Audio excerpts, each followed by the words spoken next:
तदेकम ब्रह्म।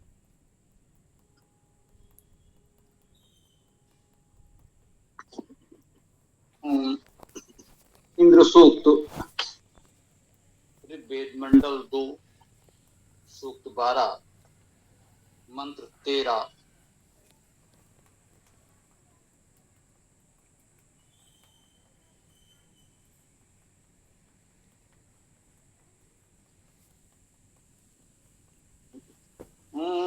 द्यावाचिदस्मै पृथिवी नमेते सुष्माचिदस्य पर्वता भयन्ते यः सोमपाने चितो वज्रबाहु यो वज्रहस्ता स जना स इंद्र से भूमि जो भी नमन कर रहे हैं महाशक्तिशाली की पर्वत भयाकुल। वही सोम का है वही वज्र बाहु वही वज्रधारी वही इंद्र लोगों। ये इंद्र सूक्त है। इसमें हमको इंद्र अर्थात परमेश्वरवान परमेश्वर के विषय में बताया जा रहा है। कह रहे हैं द्यावा चिदस्मय पृथ्वी नमेते। द्यावा देवलोक प्रकाशमान आकाश, द्यो या द्यावा पद द्युत धातु का अर्थ है प्रकाश होना, चमकना। द्यु धातु का अर्थ है अग्रगति होना, अग्रसर होना, आगे जाना। जो बहुत आगे है, जो प्रकाशमान है, उस आकाश को द्यावा कहते हैं। सूर्य चंद्र तारे आदि जिस क्षेत्र में दिखते हैं उस आकाश को वेद में द्यावा कहा गया है। तो द्यावा चित, वैसे चित का अर्थ चेतन भी हो सकता है। ये अव्यय भी है, भी के अर्थ में भी आ जाता है। द्यावा चित अस्मय, अस्मय अर्थात इसके लिए, ये सर्वनाम चतुर्थी विभक्ति है।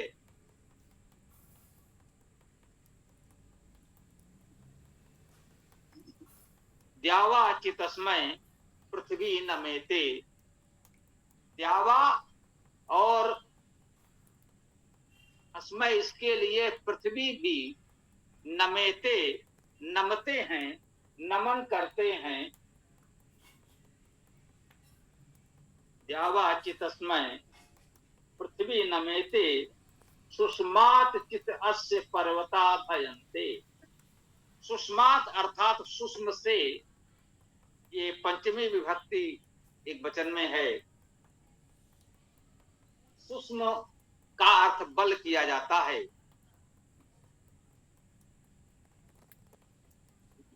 सुष धातु है, बहुत परिचित है हम लोगों की। ये धातु सुष से ही शुष्क बनता है। शुष्क है, सूखे के अर्थ में। इसी सुष से सुषण शब्द भी बनता है। सुखाने, शोषण की सामर्थ्य जिसमें है उसी को सुष्म कह सकते हैं। इस सामर्थ्य बल को सुष्म कहते हैं। सुष्मात का अर्थ करते हैं बल से। वो बल जो सुखा भी दे, अवांछित को सुखा दे, इतनी सामर्थ्य, इतना बल।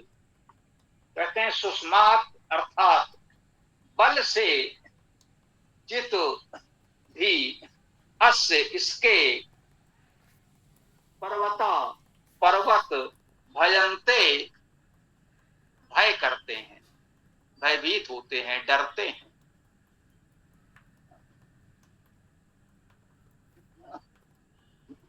द्यावाचितस्मै पृथ्वी नमेते सुष्माचितस्य पर्वता भयन्ते।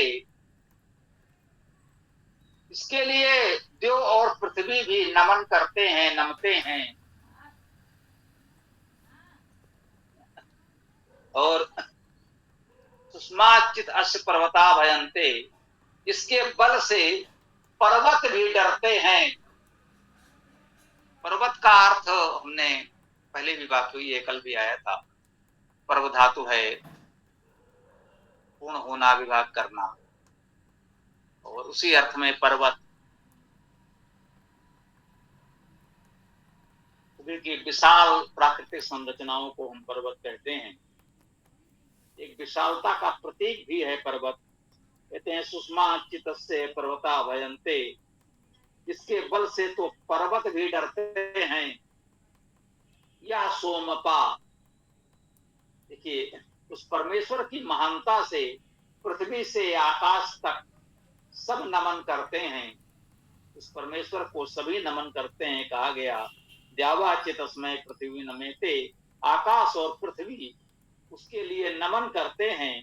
और उसका बल इतना है कि पर्वत भी डरते हैं।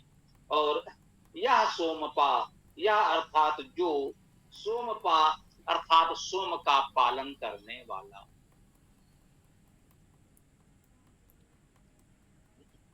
सोमपा, सोम आता है तो यह भी परमेश्वर के अर्थ में आ सकता है। सोम भी परमेश्वर के अनेक नामों में एक है। सोम का अर्थ है सृजन, ऐश्वर्य, प्रेरणा। सु धातु है सुप्रसवे, सुवैश्वर्य और सुप्रेरणे। सु धातु का अर्थ है सृजन करना, उत्पन्न करना, ऐश्वर्य होना। और सु धातु का अर्थ है प्रेरणा करना। सृजन, ऐश्वर्य, प्रेरणा सोम का अर्थ हुआ। सोमपा, इस सोम का पालन करने वाला। जो सृजन, ऐश्वर्य, प्रेरणा करने वाले हैं उनका पालन रक्षण करने वाला है वह इंद्र परमेश्वर। यह सोमपा, जो सोमपा है, जो सोम का सृजन, ऐश्वर्य, प्रेरणा का पालन रक्षण करने वाला है। निश्चितो वज्रबाहु, नि तो उपसर्ग हो गया, निश्चित, निरंतर। चितो, निश्चितो, ची धातु है चयन करना। ठीक है, तो चित का अर्थ हुआ चयन किया हुआ। तो इसका अर्थ हो गया निश्चित रूप से चयन किया हुआ। और चित का अर्थ चेतन होता है। चित धातु का चेतन करना, विचार करना, चिंतन करना, स्मरण करना, ये चित धातु के अर्थ। तो निश्चित का अर्थ हो गया निश्चित रूप से निरंतर, जो चेतन है, विचारशील है, चिंतन करने वाला है, वो निश्चितो कहा है। या सोमपा निश्चितो वज्रबाहु, जो सोम का पालन करने वाला है, निश्चित रूप से निरंतर चेतन विचारशील है। वज्रबाहु, जो बाहु में वज्र को धारण करने वाला है। इससे पूर्व के मंत्र में भी ये आया था।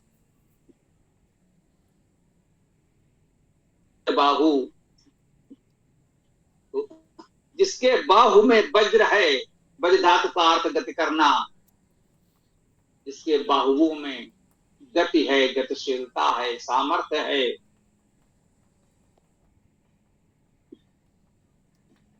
जो वज्र को, जिसके बाहु में वज्र है, वज्र को धारण करता है, गतिशीलता को धारण करता है, जो वज्र बाहु।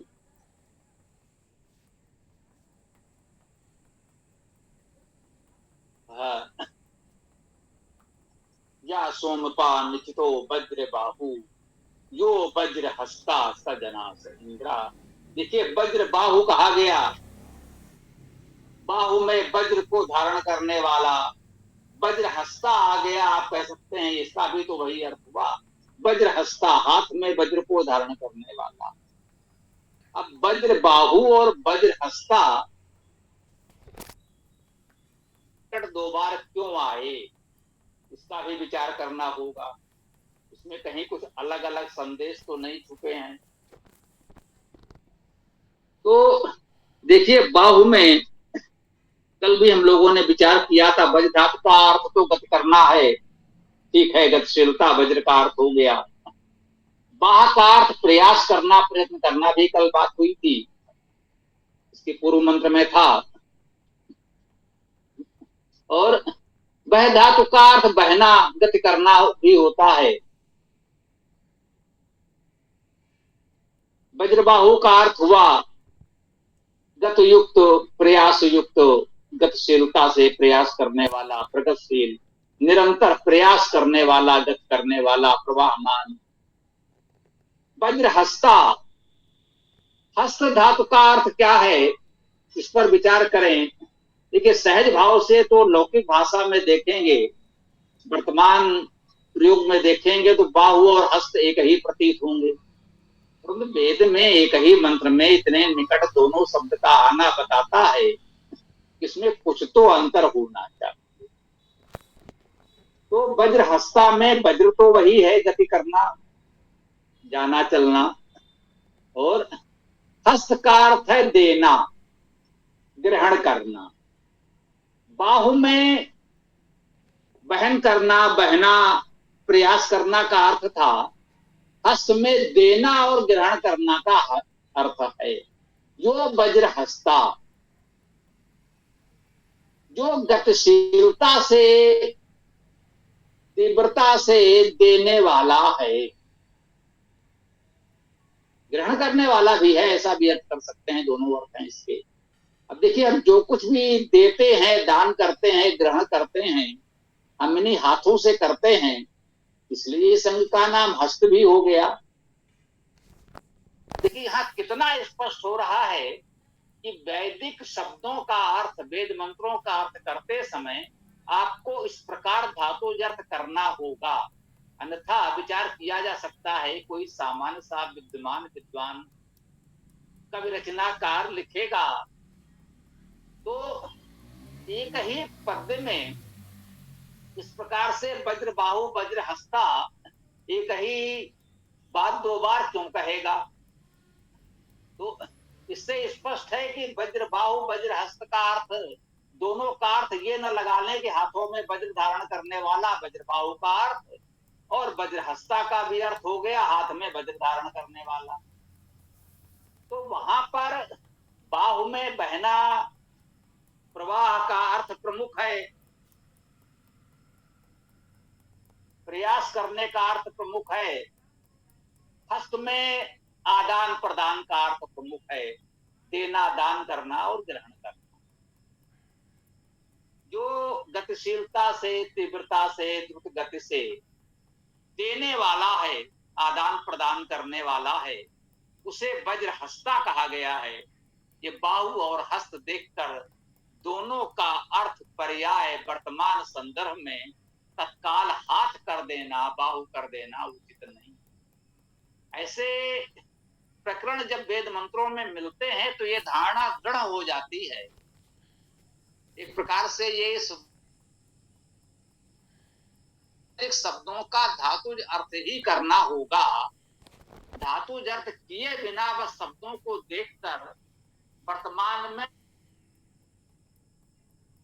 नहीं किया जा सकता, समझ लेना चाहिए। तो जो वज्रबाहु या सोमपा निश्चितो वज्रबाहु, जो वज्र हस्ता सजना से इंद्रा। जो वज्रबाहु है, जो वज्र हस्त है, सह वह जनास, हे लोगों, इंद्रा है, इंद्र है, कह रहे हैं हे लोगों, वह इंद्र है जो वज्रबाहु है, वज्र हस्त है, जिसको आकाश और पृथ्वी तक नमन करते हैं, जो इतना शक्तिशाली है कि पर्वत भी भयाकुल रहते हैं, जो निरंतर चेतन है, वज्रबाहु है, वज्र हस्त है। वही इंद्र है, ये इसमें बताया गया। इसे भूमि जो भी नमन कर रहे हैं, महाशक्तिशाली की पर्वत भयाकुल, वही सोमपा है, वही वज्रबा, वही वज्रधारी, वही इंद्र लोगों।